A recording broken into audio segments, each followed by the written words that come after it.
এবার আয়রন ডোম চুরমার, ইসরায়েলি সদর দপ্তর গুড়িয়ে দিল ইরান। আরো বিস্তারিত জানিয়ে দিব। এদিকে ইরানের প্রতিটি স্থাপনা লক্ষ্যবস্তুতে হামলা করার হুমকি নেতানিয়াহুর। এবার গাজা থেকে ইসরায়েলি রকেট হামলা। এদিকে ইরান ইসরায়েলের পাল্টাপাল্টি হামলা রূপ নিতে পারে দীর্ঘমেয়াদী সংঘাতে। আরো জানিয়ে দিব, এবার ইরানে হামলার আগে গোপনে ইসরায়েলে হেলফেয়ার ক্ষেপণাস্ত্র পাঠিয়েছে যুক্তরাষ্ট্র, দাবি রিপোর্টে। এদিকে 1 ঘন্টায় ইসরায়েলের 10টি যুদ্ধ বিমান ধ্বংস করেছে ইরান। আবারও রাতে আরো বড় হামলা চালাবে ইরান, দাবি রিপোর্টে। এবং সর্বশেষে জানিয়ে দিব, এদিকে দীর্ঘমেয়াদী যুদ্ধের জন্য প্রস্তুত ইরান। শুনছিলেন সংবাদ শিরোনাম, এখন বিস্তারিত। তবে তার আগে অনুরোধ থাকবে, এই ভিডিওতে একটি লাইক দিন এবং কমেন্টস করে জানিয়ে দিন আপনি কোন জেলা থেকে বা কোথায় থেকে আমাদের সাথে যুক্ত রয়েছেন। এবং সংবাদের সর্বশেষ গুরুত্বপূর্ণ আপডেট পেতে চ্যানেলটি সাবস্ক্রাইব করে আমাদের সঙ্গেই থাকুন। এবার আয়রন ডোম চুরমার, ইসরায়েলি সদর দপ্তর গুড়িয়ে দিল ইরান। ইসরায়েলের আয়রন ডোম আকাশ প্রতিরক্ষা ব্যবস্থাকে ব্যর্থ করে তেল আবিবে অবস্থিত প্রতিরক্ষা সদর দপ্তরে হামলা চালিয়ে গুড়িয়ে দিয়েছে ইরান।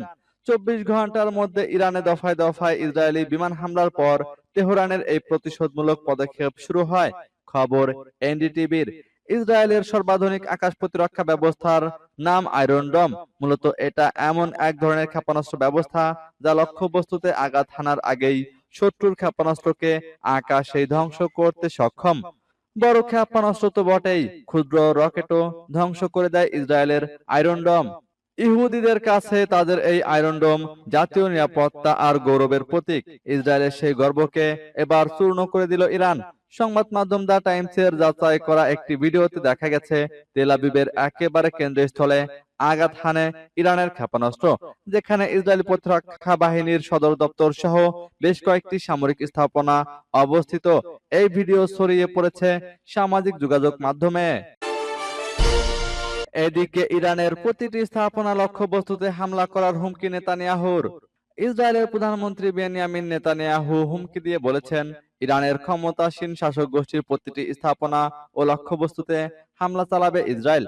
চিরবৈরী দুই আঞ্চলিক প্রতিদ্বন্দ্বীর মাঝে চলমান হামলা পাল্টা হামলার মাঝে শনিবার এক ভিডিও বার্তায় এই হুমকি দিয়েছেন তিনি।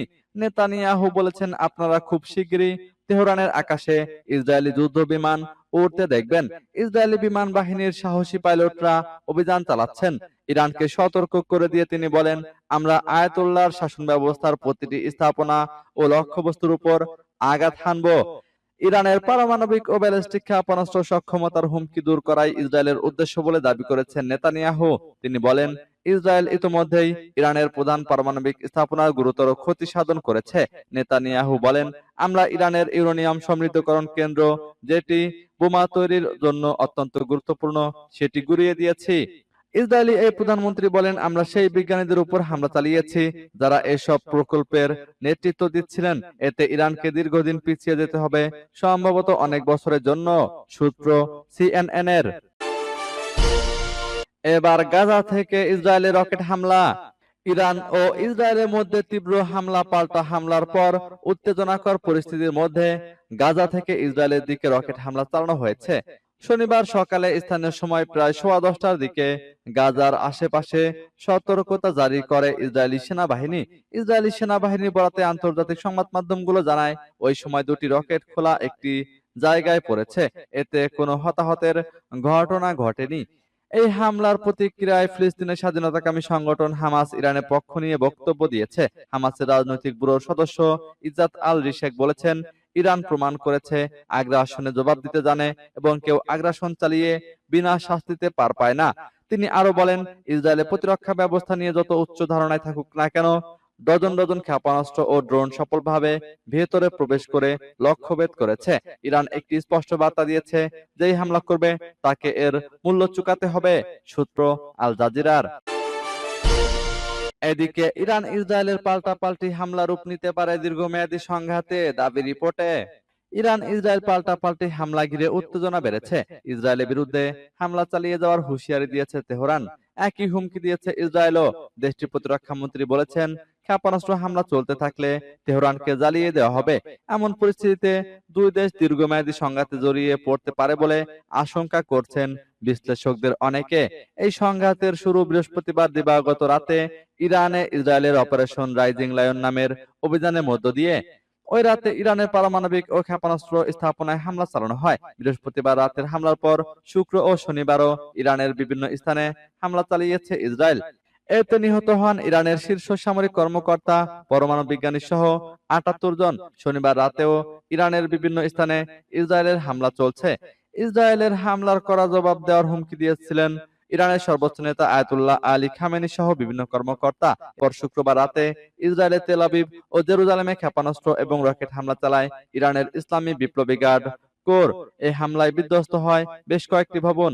নিহত হন ৩ জন ইসরায়েলি, আহত হন অন্তত ৩৪ জন। ইসরায়েলের ট্রু প্রমিস 3 নামে অভিযান চালিয়ে যাওয়া হবে বলে জানিয়েছেন ইরানের কর্মকর্তারা।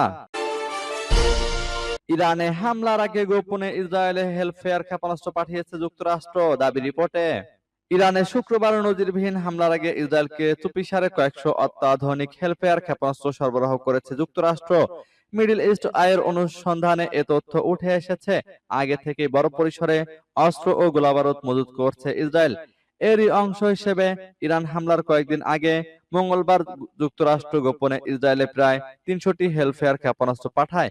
অথচ ট্রাম্প প্রশাসন বলছিল তারা ইরানের সঙ্গে পারমাণবিক ইস্যু নিয়ে আলোচনায় আগ্রহী। এত বিপুল সংখ্যক হেলফেয়ার ক্ষেপণাস্ত্র সরবরাহের বিষয়টি ইঙ্গিত দেয় যে ইরানে ইসরায়েলের হামলার পরিকল্পনার বিষয়ে ট্রাম্প প্রশাসন আগে থেকেই ভালোভাবে অবগত ছিল। নাম প্রকাশ না করার শর্তে দুই মার্কিন কর্মকর্তা মিডল ইস্ট আইকে এ কথা জানান। মার্কিন সংবাদ সংস্থা অ্যাক্সিওস গতকাল দুই ইসরায়েলি কর্মকর্তা বরাতে জানায়, ট্রাম্প প্রশাসন ইসরায়েলি হামলার পরিকল্পনায় বাধা দেওয়ার শুধু ভান করেছে, কার্যত তারা কোনো বাধা দেয়নি। ইরানে হামলার আগে যুক্তরাষ্ট্র যে ইসরায়েল বিপুল পরিমাণে হেলফেয়ার সহ অন্যান্য অস্ত্র সরবরাহ করেছে সে খবর এতদিন প্রকাশিত হয়নি। এদিকে ১ ঘন্টায় ইসরায়েলের 10টি যুদ্ধ বিমান ভূপাতিতের দাবি ইরানের। মাত্র ১ ঘন্টায় ইসরায়েলের 10টি যুদ্ধ বিমান ভূপাতিত করার দাবি করেছে ইরান। সংবাদ মাধ্যম আল জাজিরা এ খবর জানিয়েছে। খাতাম আল আম্বিয়া বিমান প্রতিরক্ষা ঘাঁটির এক কমান্ডারের বরাত দিয়ে এই খবরে বলা হয়, গত ১ ঘন্টায় ইরানের বিভিন্ন এলাকায় 10টি ইসরায়েলি সামরিক বিমান গুলি করে ভূপাতিত করা হয়েছে। এদিকে ইসরায়েলের আয়রন ডোম আকাশ প্রতিরক্ষা ব্যবস্থাকে ব্যর্থ করে তেল আবিবে অবস্থিত প্রতিরক্ষা সদর দপ্তরে হামলা চালিয়ে গুড়িয়ে দিয়েছে ইরান। ২৪ ঘন্টার মধ্যে ইরানে দফায় দফায় ইসরায়েলি বিমান হামলার পর তেহরানের এই প্রতিশোধমূলক পদক্ষেপ শুরু হয়। খবর এনডিটিভির। ইসরায়েলের সর্বাধুনিক আকাশ প্রতিরক্ষা ব্যবস্থার নাম আয়রন ডোম। মূলত এটা এমন এক ধরনের ক্ষেপণাস্ত্র ব্যবস্থা যা লক্ষ্যবস্তুতে আঘাত হানার আগেই শত্রুর ক্ষেপণাস্ত্রকে আকাশেই ধ্বংস করতে সক্ষম। বড় ক্ষেপণাস্ত্র তো বটেই, ক্ষুদ্র রকেটও ধ্বংস করে দেয় ইসরায়েলের আয়রন ডোম। ইহুদিদের কাছে তাদের এই আয়রন ডোম জাতীয় নিরাপত্তা আর গৌরবের প্রতীক। সেই গর্বকে এবার চূর্ণ করে দিল ইরান। সংবাদ মাধ্যম দ্য টাইমসের যাচাই করা একটি ভিডিওতে দেখা গেছে তেল আবিবের একেবারে কেন্দ্রস্থলে আঘাত হানে ইরানের ক্ষেপণাস্ত্র, যেখানে ইসরায়েলি প্রতিরক্ষা বাহিনীর সদর দপ্তর সহ বেশ কয়েকটি সামরিক স্থাপনা অবস্থিত। আবারও রাতে আরো বড় হামলা চালাবে ইরান, দাবি রিপোর্টে। ইসরায়েলের হামলার জবাবে আবারও ক্ষেপণাস্ত্র হামলা চালিয়েছে ইরান। এতে অন্তত ২০ জন আহত হয়েছে, যাদের একজনের অবস্থা গুরুতর। ইসরায়েলের জরুরি পরিষেবা এমডিএ জানিয়েছে, হাইফা শহরের পাশে ইরান থেকে নিক্ষেপ করা ক্ষেপণাস্ত্রের আঘাতে ৫ জন আহত হয়েছেন এবং গ্যালিলি এলাকায় একটি দোতলা ভবনে ১৪ জন আহত হয়েছেন। তবে মেডিসিস দাবি করেছে, ইসরায়েলের উত্তরাঞ্চলে ইরানের ছোড়া মিসাইলে একজন মারা গেছে। এতে অন্তত ১৩ জন আহত হয়েছে। প্রাথমিকভাবে ইসরায়েলি বাহিনী দেশটির নাগরিকদের নিরাপদ আশ্রয় ছেড়ে যাওয়ার কথা বলেছিল। ইসরায়েলি সেনাবাহিনীর পক্ষ থেকে জানানো হয়েছিল ইরানের ক্ষেপণাস্ত্র হামলা শেষ। তবে ইসরায়েলি আর্মি রেডিও একটি সূত্রে বরাতে জানিয়েছে, তেহরান রাতেই আবার হামলা চালাবে। ইরান দ্রুতই হামলার প্রস্তুতি নিচ্ছে বলে গোয়েন্দা সূত্রে খবর পেয়েছে ইসরায়েল। আল জাজিরা জানিয়েছে, ইরানি হামলায় রোববার রাতে পুরো ইসরায়েলে সাইরেন বেজে ওঠে। জেরুজালেম ও হাইফা শহরের আকাশেও ক্ষেপণাস্ত্র দেখা গেছে। তাৎক্ষণিক বাসিন্দাদের সুরক্ষিত স্থানে যেতে বলেছে ইসরায়েলি সামরিক বাহিনী। এদিকে দীর্ঘমেয়াদী যুদ্ধের জন্য প্রস্তুত ইরান। ইরানের একজন শীর্ষ নিরাপত্তা কর্মকর্তা কাতার ভিত্তিক সংবাদ মাধ্যম আল জাজিরাকে জানিয়েছেন, দেশটি একটি দীর্ঘমেয়াদী যুদ্ধের জন্য প্রস্তুতি নিচ্ছে বলে এবং ইসরায়েলের বিরুদ্ধে হামলার মাত্রা আরো বাড়ানো হবে। নাম প্রকাশে অনিচ্ছুক ওই কর্মকর্তা বলেন, এই যুদ্ধ আমরা শুরু করিনি, কিন্তু এর শেষ কবে হবে তা আমরাই ঠিক করব। তিনি আরো দাবি করেন, এই সংঘাত মূলত ইসরায়েলি প্রধানমন্ত্রী বেনিয়ামিন নেতানিয়াহুর নেতৃত্বাধীন যুদ্ধ এবং এর পরিণতিতে ইসরায়েলি শাসন ব্যবস্থার পতন ঘটবে। তিনি জোর দিয়ে বলেন, ইরান নিজের জনগণের নিরাপত্তা রক্ষার জন্যই লড়ছে। একই সঙ্গে যুক্তরাষ্ট্রের প্রেসিডেন্ট ডোনাল্ড ট্রাম্পকে উদ্দেশ্য করে তিনি বলেন, ট্রাম্পের উচিত সিদ্ধান্ত নেওয়া। তিনি আমেরিকান জনগণের ট্যাক্সের টাকা নেতানিয়াহুর যুদ্ধ লালসার পেছনে নষ্ট করতে চান। এর আগে শুক্রবার রাতে এবং শনিবার ভোরে ইরান থেকে 3 দফা ব্যাপক ক্ষেপণাস্ত্র হামলা চালানো হয়। ইসরায়েলি সামরিক বাহিনীর তথ্য মতে এসব হামলায় প্রায় 200টি ক্ষেপণাস্ত্র নিক্ষেপ করা হয়। যদিও ইরানি গণমাধ্যম দাবি করেছে, শুক্রবার রাতের প্রথম দফার হামলাতেই শত শত ক্ষেপণাস্ত্র ছোড়া হয়েছে।